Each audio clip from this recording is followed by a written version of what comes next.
Welcome back sa Free Thinking Pinoy Channel.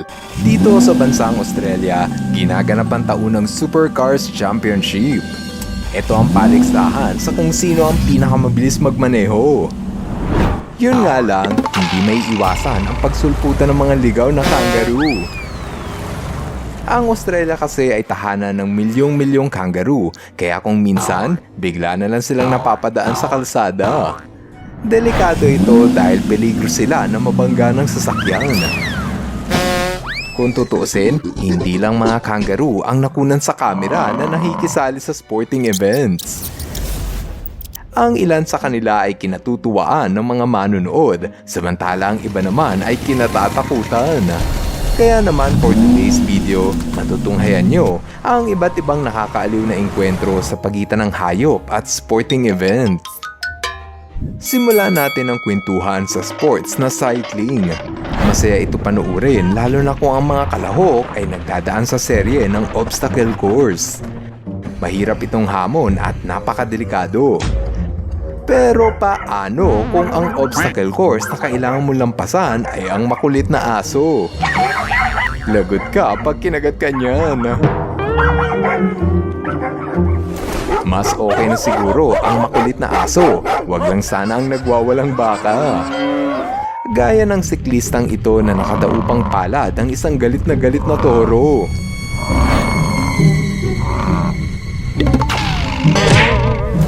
Kung ikaw ang tipo ng tao na mahilig tumakbo, dapat kang sumali sa marathon. Sa tuwing may marathon, isinasara ang kalsada upang walang kalahok ang mabangga ng sasakyan. Pero paano kaya kung wala nga sasakyan, pero masasagasaan ka naman ng tumatakbong usa? Yan ang nangyari sa atleta na si Justin Delucio matapos siyang mabangga ng usa. Kitang-kita pa nga sa video ang pagsalpok ng usa kay Justin. Ayon kay Justin, natapos pa rin niya ang marathon nang walang natamong injury sa insidente. Mahilig ang mga Pilipino sa basketball, pero alam mo ba na ayon sa Guinness World Record, ang soccer ang pinakasikat na sport sa buong mundo. Sa sobrang sikat ng soccer, maski ang mga hayop na pine marten ay gustong sumali sa pakikipaglaro. Git-gita ng laban sa pagitan ng dalawang koponan sa Switzerland nang bigla na lang may pine marten ang umiksena sa gitna ng laban. Sa mga hindi nakakaalam, ang pine marten ay isang maliit na mammal na may matutulis na ngipin. Dahil sa bilis nitong tumakbo, nahirapan ng mga tao na hulihin ito. Sinubukan itong hulihin ng player na si Loris Benito, ngunit ang kamay niya mismo ang kinagat-kagat ng matapang na marten. Muling nakatakas ang pine marten at saka ito hinuli ng goalkeeper na si David Da Costa. Buti na lang at may suot na gloves si David kaya hindi niya alintana ang kagat ng hayop. Kailangan maitigil ang laban sa tuwing may delikadong hayop. Pero paano kung kasing ganda ng Macau Parrot ang makiepal sa gitna ng field? Matutuwa rin ba kayo o maiinis?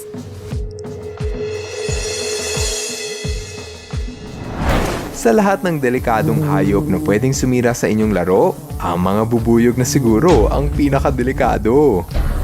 Alam mo ba na sa buong mundo, may 700 katao ang namamatay sa atake ng bubuyog kada taon?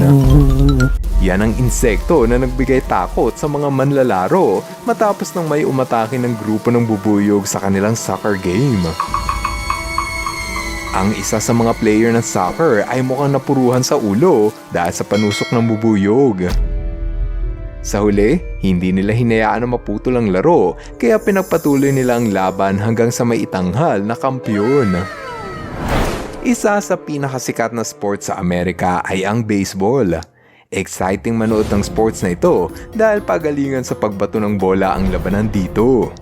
Mas mabilis mong maihahagis ang bola, mas mahirap itong tamaan ng kalaban. Pero kung minsan, pati ang mga kawawang ibon ang tinatamaan ng bola. Ilang beses na kasing nakunan sa video ang kamuntikang pagtama ng bola sa walang kamalay-malay na ibon. Eto naman ang player na napahiga sa takot dahil sa lumilipad na kalapate. Isa sa pinakadelikadong breed ng aso ay ang pitbull. Kapag hindi ito inalagaan ng maayos, maaari itong lumaki bilang matapang na aso.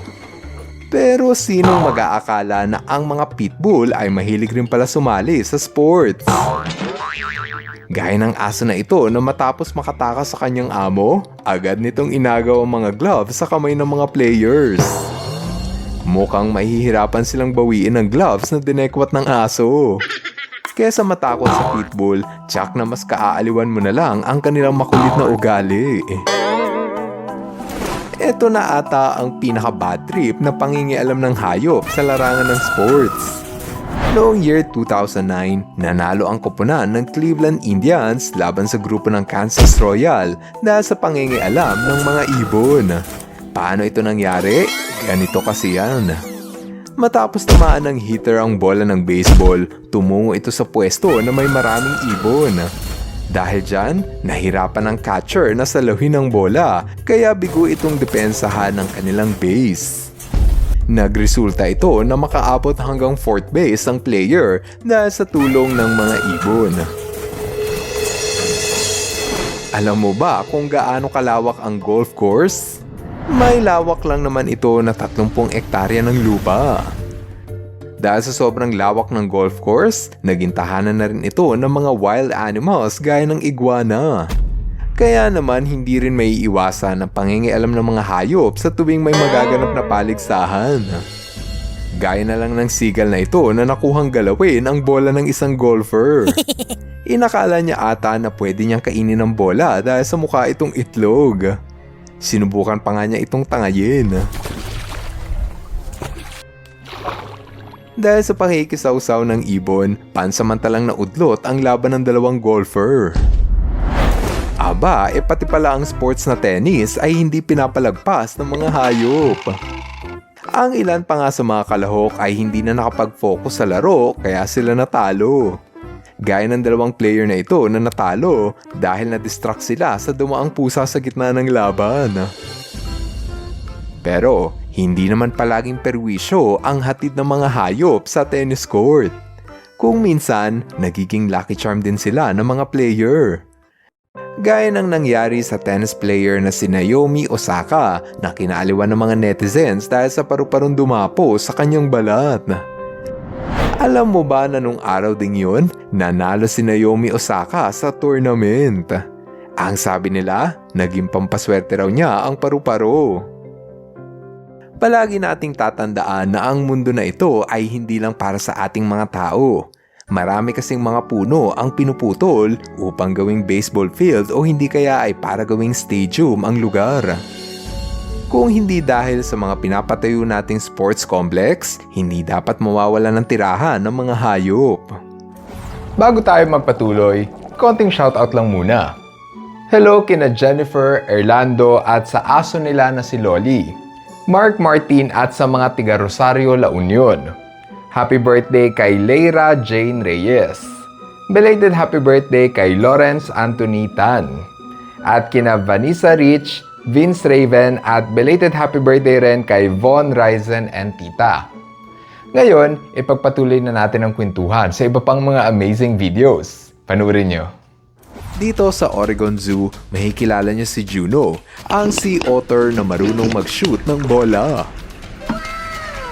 Ayon sa mga nangangalaga kay Juno, meron itong sakit sa buto at arthritis.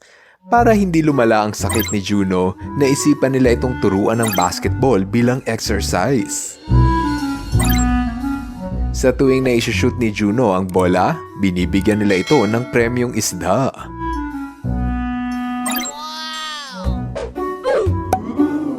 Partida pa yan ha? Kaya niyang i-shoot ang bola kahit nakahiga.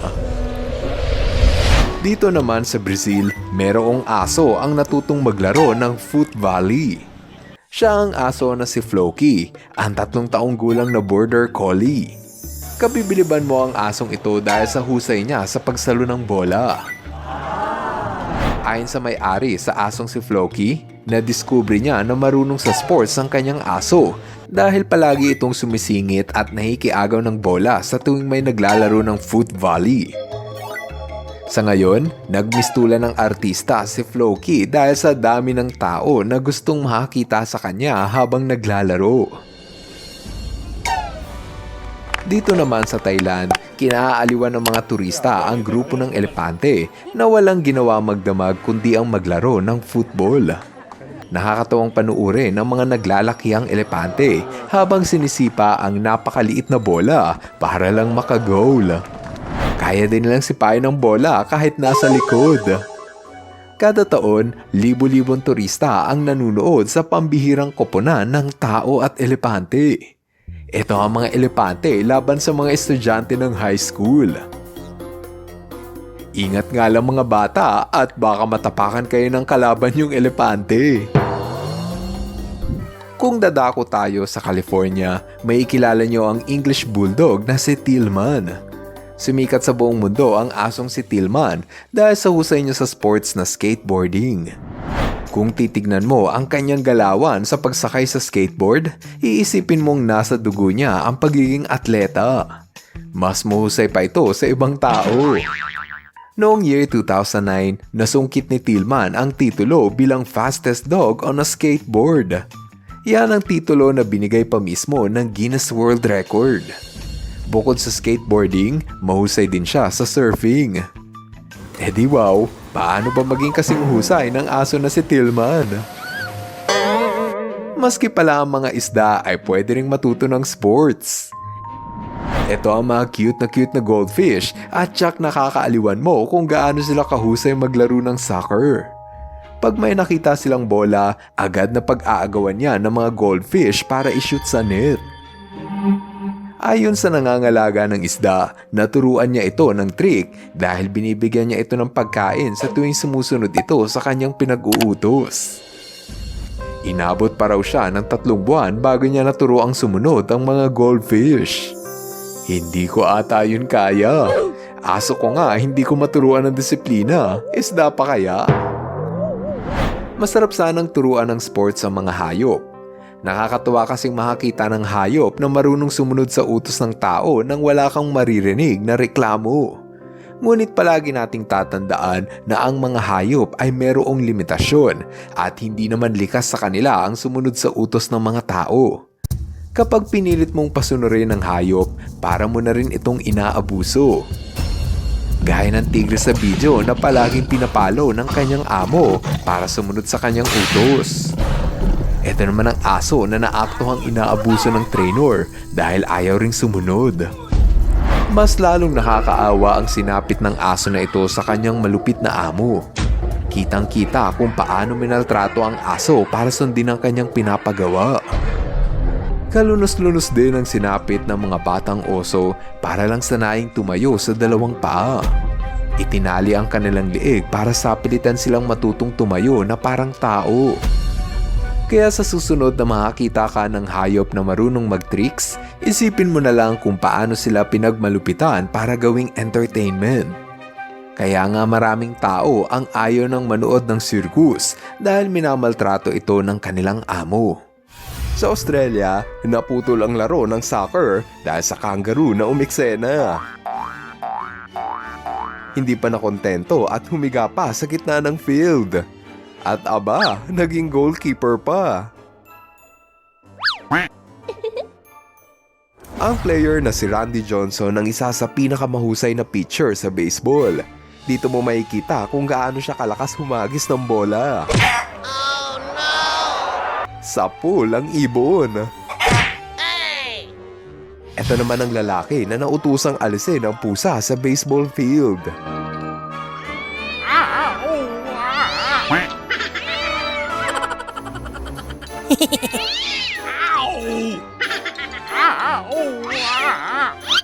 Ang sport na golf ay nangangailangan ng puspusang konsentrasyon. Pero makakapag-concentrate ka kaya kung may grupo ng mongoose na namamasyal sa golf course? Ang baseball player naman na to ay walang kamalay-malay na may praying mantis na pala sa kanyang ulo. And it's waving hi to Logan Morrison. Look out! Ang car racing ay isa sa pinakadelikadong sports. Ito ay dahil sa sobrang bilis ng kanilang andar at sa dami ng naaaksidente. Kung minsan, pati ang mga tumatawid na usa ay nahahagip ng kotse. Buti na lang at naiwasan niya agad ang hayop. Karaniwang tinatayo ang mga speedway sa gitna ng gubat, kaya hindi may iwasan na may mga wild animals na mapapadaan sa gitna ng karera.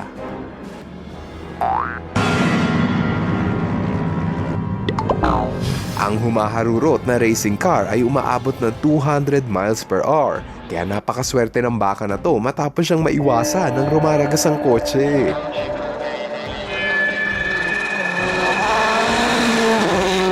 Ito naman ang aso na niligtas ng kanyang guardian angel. Ito ata ang pinakamaswerteng araw ng aso na to. Ito naman ang minalas na racer matapos siyang masapon ng lumilipad na pato.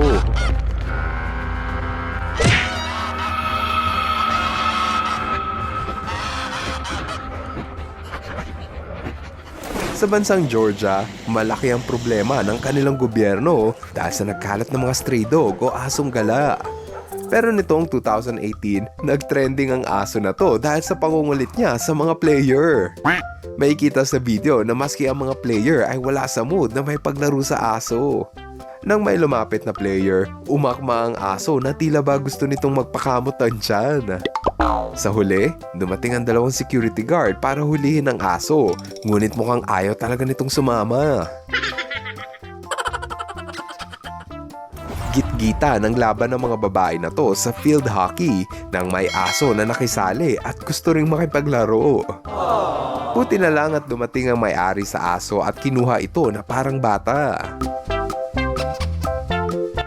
Ang mga manok ay may tulin na 14 kilometers per hour at napakabilis noon.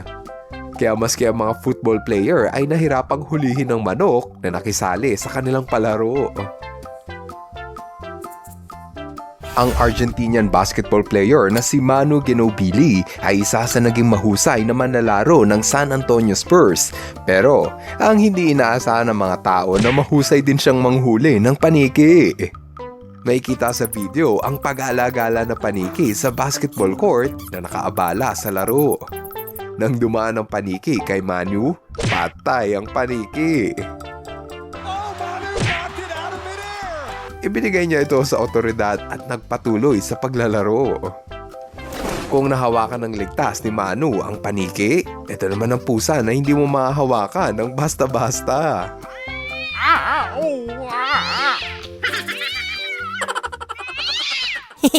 Sa larangan ng golf, kilala ang pangalan ni Smylie Kaufman bilang isa sa batikang manlalaro na nakapag-uwi na ng maraming parangal. Ang hindi nila alam, takot pala si Smylie sa buwaya. Yeah, Smiley. Nagkalat ang buwaya sa maraming golf course ng Amerika. Pero ang buwaya na si Stumpy ang pinakatumatak sa isip ng mga manunood. Yan ay dahil sa kulang ng isa ang braso nito at palaging hirap maglakad. Sa tuwing dumadaan si Stumpy, humihinto ang mga manlalaro upang hayaan muna ang buwaya na makatawid sa kabilang ilog. Nasa kalagitnaan ng laban ang Ryder Bronx University nang may ahas na bumisita at nakinuod ng laban. Wala pang isang minuto, dumating kaagad ang responde upang hulihin ang ahas. Kawawa yung ahas dahil gusto lang naman niyang mapanood ng live ang paborito niyang team. Kung hindi ito nakunan sa video, walang maniniwala na minsan ang may grupo ng bubuyog na nakisali sa field. Naglalaban ng bansang India at South Africa sa sport na cricket nang may nakawalang bubuyog dito mismo sa field. Walang nagawa ang mga manlalaro kundi ang dumapa at hintayin makarating ang otoridad na kukuha sa mga bubuyog. Makakasurvive kaya ang daga na to? Ito naman ang agila na nasobrahan sa pagiging friendly at nagpakarga pa sa manlalaro. I'd have found a gear I didn't know I had. Ikaw, anong gagawin mo kung may galit na ibon na ayaw kang palaruin ng golf? Posible kaya na may pugad ang mga ibon sa paligid kaya nila pinapalayas ng player? Sa laro ng football, pabilisan ng takbo ang labanan dito. Kaya nang sumali sa field ang koneho na to, pinakita niya kung gaano siya kabilis tumakbo. Here he goes, look at him go, and he scores, and then has a touchdown dance. Woohoo! Ito naman ang squirrel na kasing bilis din tumakbo ng koneho at dumaan pa sa ilalim ng player. Hindi maikakaila na masarap talagang manood ng sports. Kaya ang iguana na to, hindi na napigilan ng sarili na lumabas ng bahay para manood ng live. Nagpa-picture pa ang isa sa mga tennis player. Hindi mapili sa pagkain ang mga sigal at kahit yan ay isa pang matigas na bola ng golf. Akala niya ata pwedeng kainin ng golf ball. Paano ka kaya mananalo kung ganito kadaya ang kalaban mo? Maraming salamat sa inyong panunood. Now, see you guys in our next video. Bye-bye! Hello mga ka-FTP! Ako si Nomer at nagpapasalamat sa inyong panunood. Kung nagustuhan nyo ang video ito, subscribe na sa FTP channel. Don't forget to hit the subscribe button para updated ka sa mga bagong videos. Paalam!